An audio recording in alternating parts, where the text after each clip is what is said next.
Well, hello plant lovers. Welcome to my channel. It's Matthew in Melbourne. Here I try to grow cold, cool, intermediate orchids here in Melbourne, Australia, without any help from greenhouses or grow lights or humidifiers. Really just me and them inside or outside, in this case, struggling along trying to find our way together. And so, plant lovers of the world, if that sounds like your conditions, do hit subscribe. I post every week on a Friday. Very amateur ramblings, but they might help you unravel your own orchid journey. And so today, plant lovers, we're talking about bandas. No, we're not. As if, not in my climate anyway. No, we are talking about Cymbidiums. Yes, it really is now the peak of the season. Whatever wasn't in bloom now is, and the last things that are opening are opened. And so I thought it's a great time just to do a spring Cymbidium recap, look at some of the plants I have, a little light touch on care because I've made many a video before and I don't want to bore you all. Check in with some old favorites and generally update ourselves with where we're at Cymbidium 101. Firstly, of course, I have a whole Cymbidium playlist, which I'll link here and I will also link below. So you can have a peruse through that. So there are repotting videos, rescue videos.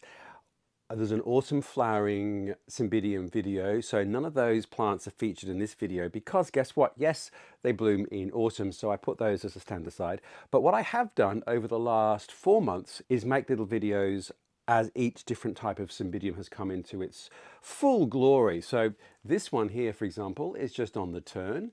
This is a pendulous type. So I've made a video about a month ago about my two pendulous ones, which were in full swing at the time. There is a beautiful species one, which was in bloom again earlier in the year. So I've made a standalone video with that and including this one, which is an amazing hybrid between an Australian warm climate Cymbidium and a cool growing Himalayan one. So there you go. So I'll slot in that footage and then the whole Cymbidium playlist is there for your delectation later on. But first, book updates. Now, essentially, two types of Cymbidium. Well, that's a gross generalization, but there are the cool growing ones from the mountains of the Himalayan and the Asian Peninsula, and then there are warm growing ones, which again, from the Southeast Asian Peninsula all the way across the Pacific, including Australia and out to some of the islands. And they are lower altitude growers and can take really hot monsoonal conditions in the case of the Australian one, Caniculatum, which I've made a video about.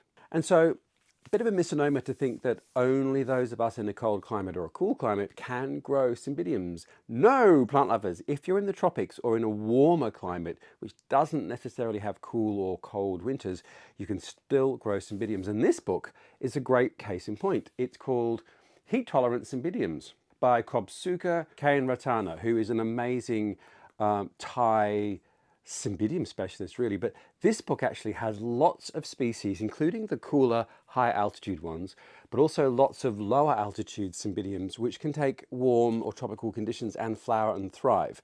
And he does go into a little bit the hybridization that's been going on between the cool and the warm growers to produce a plant that's a bit moderate. So if you can find a copy of this, it is a fantastic book. I, luckily, found it in an op shop for $5. Can you believe it? Lucky me. Actually, I'm lying. I wrote inside it was $4. Now, the other great book is, it's a 4-part series by J.N. Rentoul, there you go, and Growing Orchids. This is volume 1, and it's Cymbidiums and slipper orchids. Now, there aren't that many books, great books about orchids. Most of them will have a little chapter about Cymbidiums, but this one has the most information about growing Cymbidiums. Now, it's a tiny bit out of date because it was published in, let me tell you, it feels like it was the 60s. 1980. Oh, there you go. Oh, how the world has changed. Still, so a little bit out of date in terms of nomenclature and some other details, but really great information. And as Cymbidiums are one of those orchid groups that people ask so many questions about, I'm just going to give you a couple of pearls of wisdom from Mr. J.N. Rentoul, which might help you.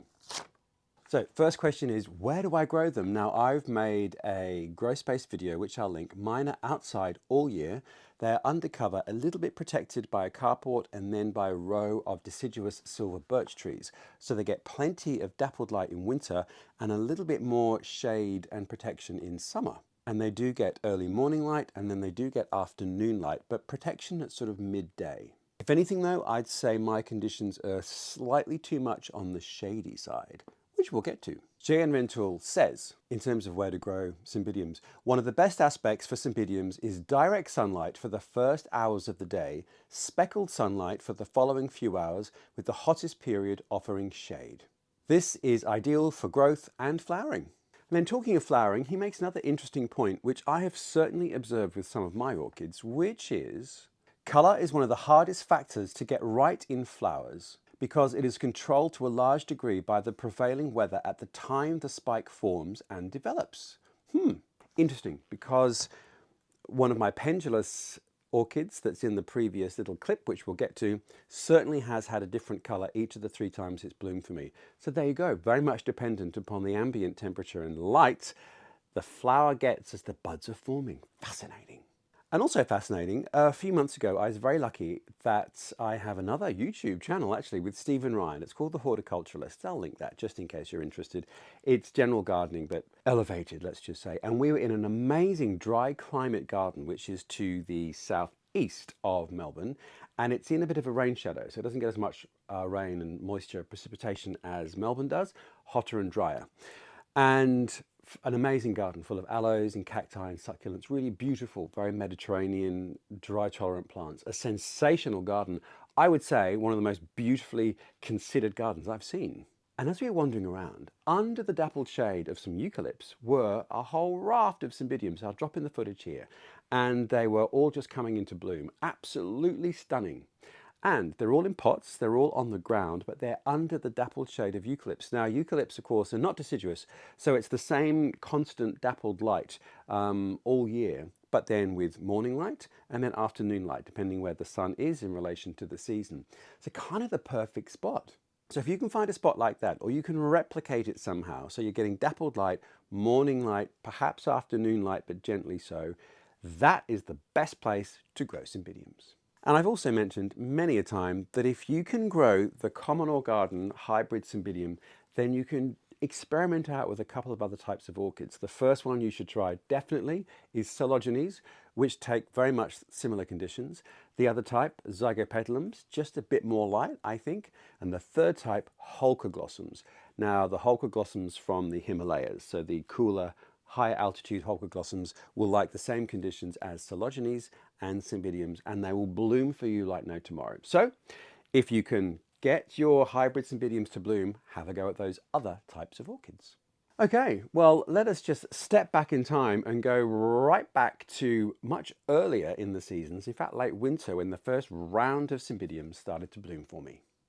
Here we are, last days of winter. So this is the Cymbidium update for the minute.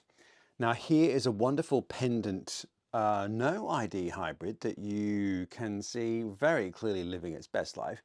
So I have made a video about pendant types of Cymbidium. So these are beautiful because often the plant tends to be more compact. This is actually a little bit straggly, and a lot of the leaves have snapped, unfortunately. We are having the most incredible windy weather, which isn't treating my Cymbidiums very well. But anyway, so pendant types are really great for many reasons. They make great hanging basket specimens. So obviously the flowers hang down, so it's great to look up at them. Very, very elegant habit, I think. The plants do tend to be more compact, so you don't need as much space often for a pendant one. The negative though is, of course, they're pendant, so you do have to have them elevated somewhat. This one is really gorgeous. No, well, very vague fragrance, but nothing to write home about. And the flowers have sort of faded a little as they've matured. So it's sort of limey green and very, very beautiful pink spots to the inside of the lip. Now, each year the flower does tend to be slightly different. Sometimes it's very, very green and very, very mauve. Other times like this, it's a bit more sort of olivey and pink. So just depends on the season. Which might be about weather and moisture, heat, who knows. Anyway, this is a real beauty. No ID. I got it from Facebook Marketplace, which here in Melbourne is a great place to get Cymbidium. So when it's blooming time now, I just have a little trawl through because generally there's a picture of the flower, and I just pick the one I like the look of. So that's the pendant one that's in bloom. Now I do also have a Sarah Jean sort of ice cascade type, but one spike is just sort of going over and the other spike is about to open. So I'll look at that one in the next Cymbidium update.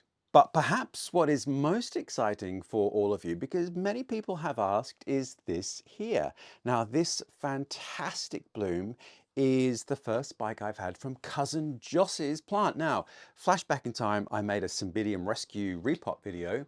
A friend of mine's father's cousin had unfortunately died, and cousin Joss, and his house was being sold, and there were lots of beautiful potted Cymbidiums under the eaves of the house. And so my friend, who'd been tasked with sort of getting the house ready for sale, said, come and have a look. So we rescued a lot, repotted them all. She's got a lot and I've got divisions thereof. And this one has flowered, which is really beautiful. So I did repot that in June 2022, and I had to do it in midwinter because that's just the time that we had.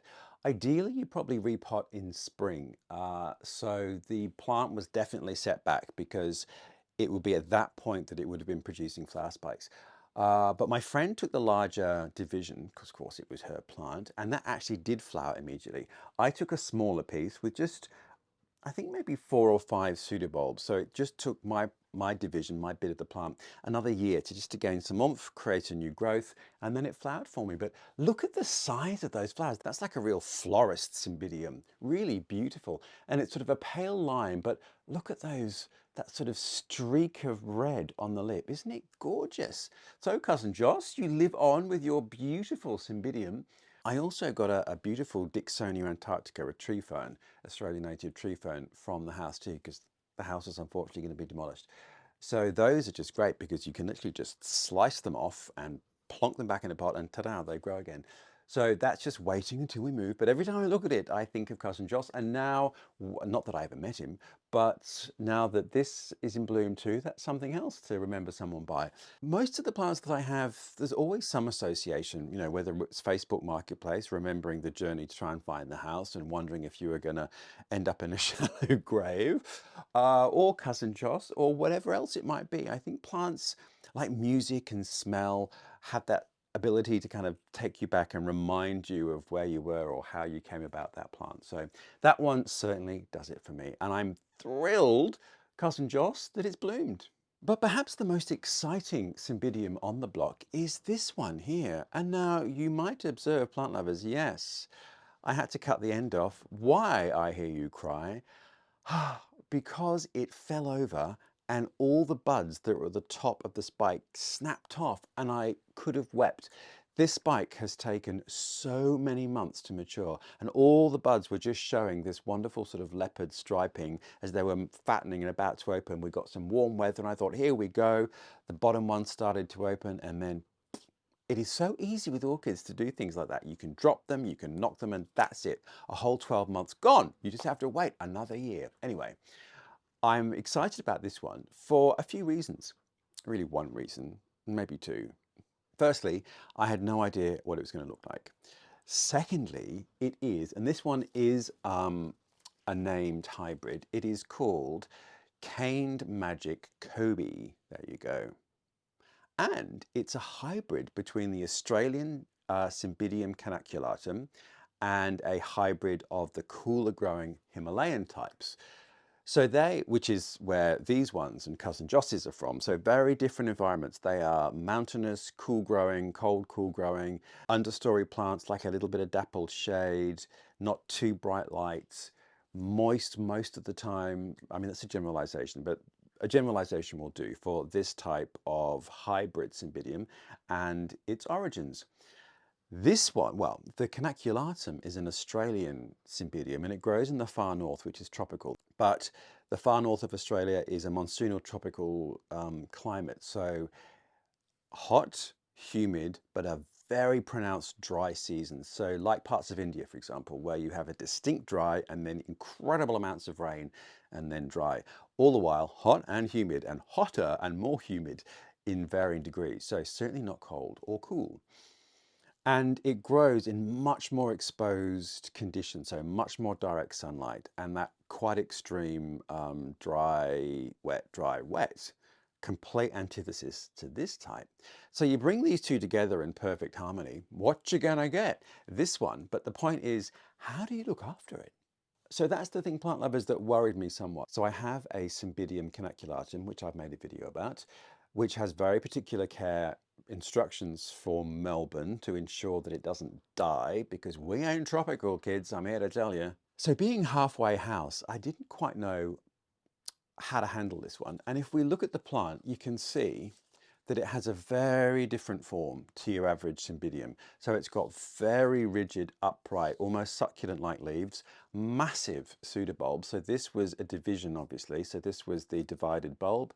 It produced this new growth, which immediately bloomed. Now, I thought I'd probably have to wait a couple of years until it flowered. So I was astounded it bloomed so soon.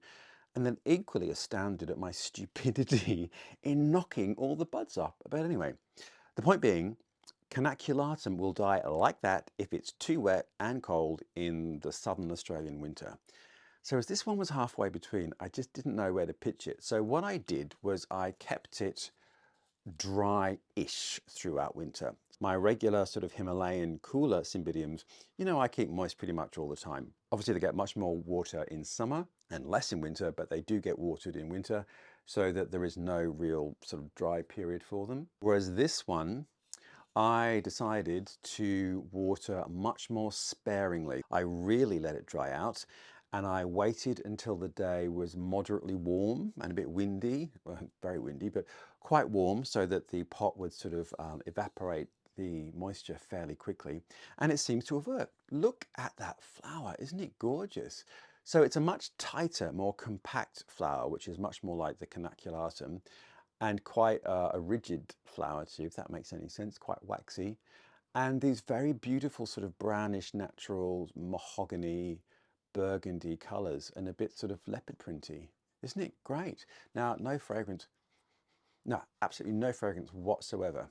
But there we are. Now, obviously the next thing that needs to happen with this, we need to get a new growth, plant lovers. So that will be in spring.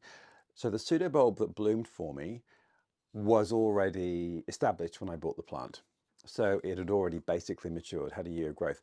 So I feel like Canaculatum, this is going to be a much slower grower. So I wonder if I'm going to get a bloom every year, or whether, like its sort of Himalayan cousins, you need to wait for a growth to mature into a pseudobulb, and then the following season that will bloom, which looks to be the case with this one. So I see absolutely no sign of a new growth. Let me just have a little look down there, see if there's anything lurking. No, although it's still, like today is still officially winter, so it is a little bit early for activity to have happened, but the Canaculatum that I have does actually have a new growth appearing, so there we are. Anyway, not quite sure what this baby is going to do, but I'm very keen to see how it grows and progresses, and to make sure that I don't snap the tip off next time. And then the other thing, plant lovers, is really just some snipped blooms, which I'm here to show you, because it was my other half, the good doctor's birthday, and someone brought him some flowers from their garden, and they had just snipped off some of their Cymbidium spikes. Look at that, but look at that beautiful flower. Very, very mustardy, sort of mustard olive, a really beautiful form. But the point being, as you can see, and as we know, Cymbidium blooms they last forever. I mean, they last a long time on the plant, obviously, but they do last a very long time as a cut flower. So if you've got a plant with numerous spikes, it is a great gift to give someone, because unlike most cut flowers, it's not going to die within a week. In fact, you might even get a month's worth of action, and the buds should open if it's warm enough and hydrated enough. Maybe just trim the base every now and then to allow more water uptake. But isn't it gorgeous? They make such a fantastic cut flower. So there we are. This is the late winter, last days of August Cymbidium update. We'll be back with further updates, because there are many, many more things in spike that will be blooming over the next month. See you next time. Okay, and now back in time to a month or so after the previous video, and we're going to look particularly at a fantastic species Cymbidium of mine that was in bloom at the time. Well, plant lovers, yet more Cymbidiums. It is the first few days of spring, and so a few more things have come out. So I've still got the Cousin Joss rescue orchid still in bloom beautifully. And just here is one of the Sarah Jean ice cascade types. So that is a pendulous orchid, quite compact, with a beautiful sort of ivory, snowy white flower. Beautiful. Now mine has two spikes, but one is just about to go over, and I was waiting to see if they'd both align, but no. One is definitely finishing as one is coming up, but still, that's great. I'm going to have more to enjoy from that one. But what I wanted to show you today is this sensational species Cymbidium. Now, one of the things about species flowers is that they often tend to be, I don't know, maybe a bit simpler, a bit more elegant. If we look at this beautiful hybrid, it's quite large, it's quite flashy, whereas the species origins of a lot of these things are absolutely beautiful. Now this one, Cymbidium wenshanense, was only named in 1990, so I don't think it's really been involved much in any of the hybridization programs, but the flower is beautiful. It's slightly sort of hound doggy, it's a bit lollopy, so you can't actually see the beauty of the flowers, but the inside of the flower has this really beautiful, slightly pale gold tinge with the most beautiful burgundy stripes, and the petals and the sepals are sort of a pale spotted pink, very, very pale icy pink. The most beautiful thing, and does have a fragrance, but it's that slightly, I think, unpleasant acrid smell that you find in things like Cymbidium tracianum as well. Not the most delicious of fragrances. But this one comes from those mountainous Chinese regions, as many of the Himalayan origins of these hybrids do as well. So it likes exactly the same conditions: dappled light, plenty of moisture, not too much direct sun, but not too much shade because it won't bloom. And there you have it. Now, the other interesting thing is that a lot of species Cymbidiums will bloom at different times. So often they're autumn winter flowers, but this one is a late winter spring flower, the same time really as all its hybrid cousins. So just in terms of the form of the flower, it's a real contrast to the ones that you're going to find more traditionally, these sort of larger, blousy, we can say, hybrid Cymbidiums. So it has the same flowering cycle as a species Cymbidium. The new growth matures and produces a flower spike underneath. And I've got two spikes this year. I think I've had two most years, but I am noticing there are quite a few new growths appearing. So we'll have to see what happens in successive years. It's potted in my usual Cymbidium mix, which is basically an out-of-the-bag orchid mix, so sort of medium bark with a little bit more sort of gritty compost in between. So free draining, but still quite light, not too dense. And I have made a care video about this one, which I will link above, and that's got sort of more detail about it and care and where it's from and all that jazz. But I just wanted to show it to you in comparison to the hybrid Cymbidiums that are out at the same time, because it's so delicious. And now just a bit of a closer look at this one, the ice cascade. There we are. There's leaves all over the place. So there's that spike, and there's the spike that's just going over. So very, very elegant, quite small flowers, and a reasonably compact plant. Great in hanging baskets or in Vander baskets, in fact, so you'll be able to see the pendulous flowers looking up at it.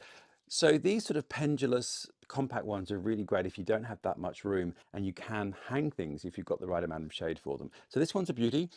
No fragrance, but a really, really lovely, delicate flower. Gorgeous, gorgeous habit. So I'm looking forward to that one bulking up and giving me multiple sprays as we mature.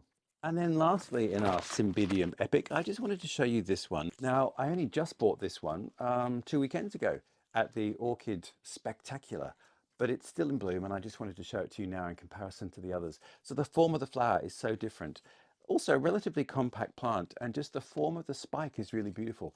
But it was the shape of those flowers that I just really loved, which got me hooked onto this one.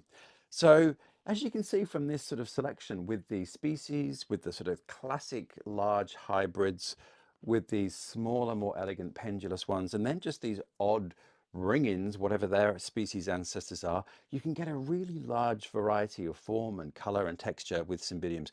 Only with, maybe three or four plants, if you've got the space for it, you'll have a real variety of shape and color and form, which can look sensational. And obviously, each plant will have a slightly different flowering schedule, so you should be able to have color throughout a great deal of the late winter, early spring, late spring.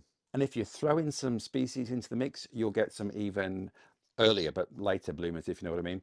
So the autumn into early winter flowers as well. So you can end up with maybe 2 to 3 months worth of Cymbidiums if you play your cards right and choose your type right. Wasn't that fabulous? So there we are, plant lovers. Now the only other ones I think to point out from here are this one. This is a glorious, glorious plant that I got from a flea market about a year ago, repotted, and just one spike this year. So that's the other thing. When you do repot a mature plant, you can often set it back. So this did flower for me immediately, but a lot of its energy is going into growth and just settling in. So sometimes you might get no blooms for that first year after you've repotted, but this one has blessed us with a spike, and I love that beautiful pale pink and slight stripe. Very, very beautiful. And then the other most famous, I think, flower is this one at the back here, which is the orchid that belonged to my late mother-in-law, who I never met because she died about 20 years or so ago. And I made a video with John, my father-in-law, who is still going strong, 95. We just celebrated his birthday, and he literally had just got back from Japan the day before. So he is still living his best life, viewers, just in case you're wondering. So that is in bloom for me with two great spikes once again. And then behind me is this other great flea market find, which I bought at the same time as this one.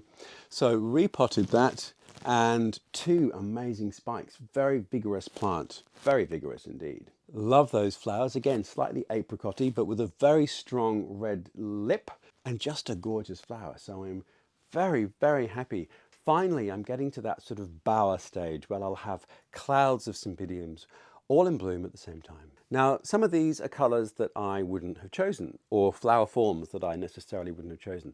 But I do have a raft of seedlings, and I'm just going to show you a couple. Because it's spring, we should also sort of talk about the kind of things that we should be doing now. So here we are in Australia. It is now the very end of September going into October, so we're sort of in mid-spring.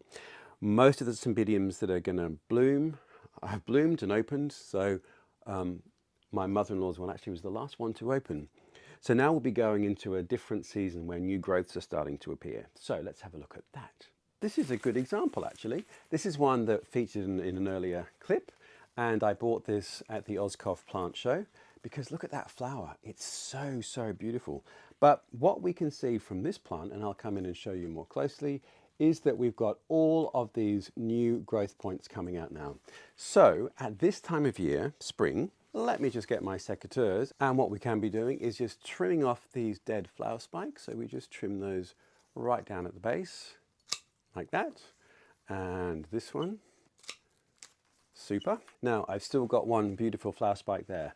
So at this time of year then, trim off your dead flower spikes, and then just have a look. You should have lots of new growths appearing, depending of course on the plant. So some might be a little later to shoot than others, which is good to remember.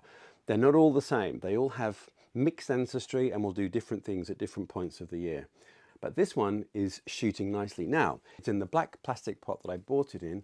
This would be the perfect time to repot it. It's got lots of new growths, new root growths, and it's just finished flowering and it's spring. So I'll probably wait until that flower spike dies off, and then I will repot this one. So when you see new growths and your flowers are done, a good time to repot. And then seedlings, let's just have a look. So this is an amazing seedling I bought a year ago, and it's a hybrid called Cymbidium Black Stump Come-in Spinner. I think I've made a video about this when I bought it. Two very Australian terms. And just to show you the amazing growth that this has put on. So we've got a new growth here and a new growth here. We started with that one growth point there, which then produced this one here. We're now growing exponentially. I would say possibly next year with another round of growth, this one will be ready to flower. This has very pendulous flowers in a sort of a dark chocolate brown, and it does have some caniculatum blood in it, which you can perhaps see from the straight, almost succulent-like leaves. 25% of its ancestry comes from that plant. So again, perhaps something for me just to not water as much in winter as the others. Now, the other thing you might see, yellowing leaves. This is another seedling of mine, and there are two things to talk about this one. Firstly, that yellowing leaf is coming off the very original pseudobulb, and it's perfectly natural, and it might even just snap off at that juncture. Yes. If you're getting yellowing leaves on your old pseudobulbs, don't worry, it's perfectly natural, because ultimately those old pseudobulbs are going to be deciduous. They're going to drop all their leaves, and all that energy from the bulb is going into producing new bulbs, new growth, and new flowers. So don't be alarmed if on a bulb that's a couple of years old you start to get yellowing leaves. It's perfectly natural. Now, the other thing I noticed about this seedling, which again I think starred in my seedling video, is that the label is broken. So what I'm going to do now is just rewrite a label to make sure that I record the name. And this one is actually called Vidar Harlequin. So I'm glad I actually have it in my orchid inventory so I can rewrite the label. Then the other thing to look at with this is seedling size. Now, generally with seedling orchids, it can be a long journey, and I find a lot of seedlings just hard work and often die. Cymbidiums, though, I think are fairly foolproof and comparatively quick to flower. You might get a flower third or fourth year if you're lucky, definitely by the fifth year, which I guess is not super fast, is it? Now, this plant has got 2 new growths coming out, and it has got 1, 2, 3 pseudobulbs. So we've got 2 new growths, which will be 5. I think this could even be flowering size. So I'll be very, very keen to see what this plant looks like next year. And then the other thing to think about at spring, as I said, is repotting. So this is a seedling that I again bought at the Elskov Orchid Spectacular, and just look, that's the reason I bought it. The flower's quite amazing. Actually, it looks a bit like some bubophyllum, doesn't it? Anyway, now we had really, really bad weather a few weeks ago and very high winds, and a lot of plants got knocked over, including this one. And all of the medium was knocked out of it. And as you can see, it's really still in its plug there. So normally I probably wouldn't repot this for another year until it started to produce new growths, because this is very much a first year seedling. You just got one growth point there. So if you're buying a seedling this size, and I've made a Cymbidium repotting video, but if you've got a seedling this size and it's healthy and happy, I would probably leave it as it is until it's following year and it's starting to get more growths and more vigorous root system. However, blessed by the wind, what I can see in there is that that plug was just plonked in there with a little bit of bark around it. And I just don't think that's particularly great. So what I'm going to do is repot this now. So again, it's spring, perfect time for it. I'm going to take off all that material around the plug of the plant and then just pot it in a pot not much bigger than this, with just some fresh medium to give those roots a bit more opportunity. Not all plugs the devil's work, but it's quite compacted and quite spongy. So it's a great starter for seedlings, but as they get a bit bigger, it can be a little constricting because most of these plants are epiphytes and they do like a lot of air movement and looseness around their roots. So you don't want anything too compacted and hard, particularly when the plant's beginning. So I'm just going to repot that later on this week. So there we are, plant lovers. Very, very excited by all of these plants. They are bringing me such joy. They are very joyous flowers, I think, aren't they?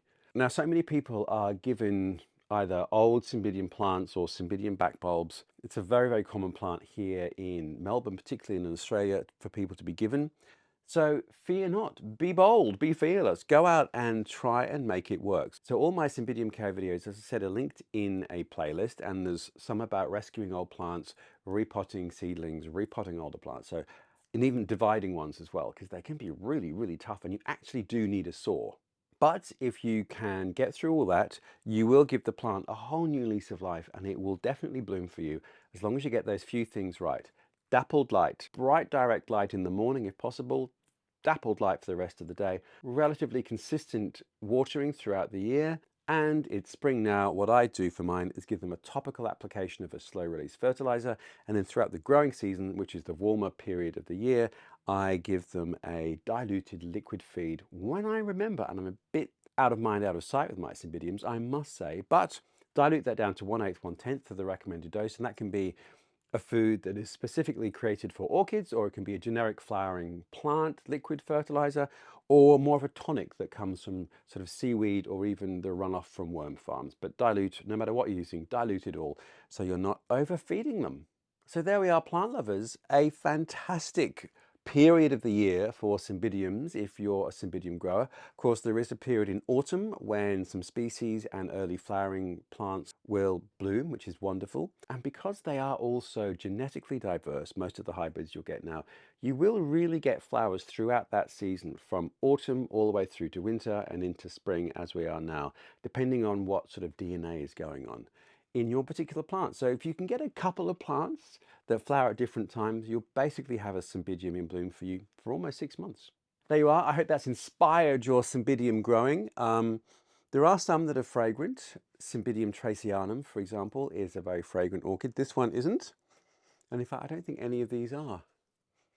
No, I'm not getting anything. But anyway, there is really a Cymbidium for everyone. There are these shorter pendulous ones, these more compact hybrid ones. There are compact hybrid plants like this, and then there are your massive leafy babies like this, which really do need a lot of space. So there is one for everyone. The pendant ones are great hung up. The larger ones are great on the ground, underneath apple trees, on a porch, wherever you might want them. All the flowers last quite a long time, some longer than others, so they are a great plant to bring inside once the flower is opened. I wouldn't bring them in while the spike is still emerging. Wait till the flowers have opened in its natural conditions, wherever you're growing them, and then bring it inside and enjoy the flowers. And then take it outside once again when the flowers died and begin the whole process again. So there we are. I hope all's well in your world. I hope your Cymbidiums are doing what they should, depending if you're in the northern hemisphere or the southern hemisphere. If you're in the north, your autumn ones should be coming out to bloom, which will be fantastic. Let me know below what's working for you, what's not. I'm not an expert, I really am not, but I've struggled my way through Cymbidiums and been able to grow a few of them, including the drier climate Australian ones, which are a little tough for me in my climate because we are so cold and wet in winter. But plant lovers, do not be deterred, have a go. And as I said, if you can grow these, you'll be able to grow those other types of orchids as well. So be bold, be experimental, and I look forward to seeing you next week. If you're wondering what I might be rambling on about, hit subscribe. I post every week on a Friday, and the notification bell will tell you exactly when my YouTube video pings into the ether. But until that point, I look forward to seeing you next week.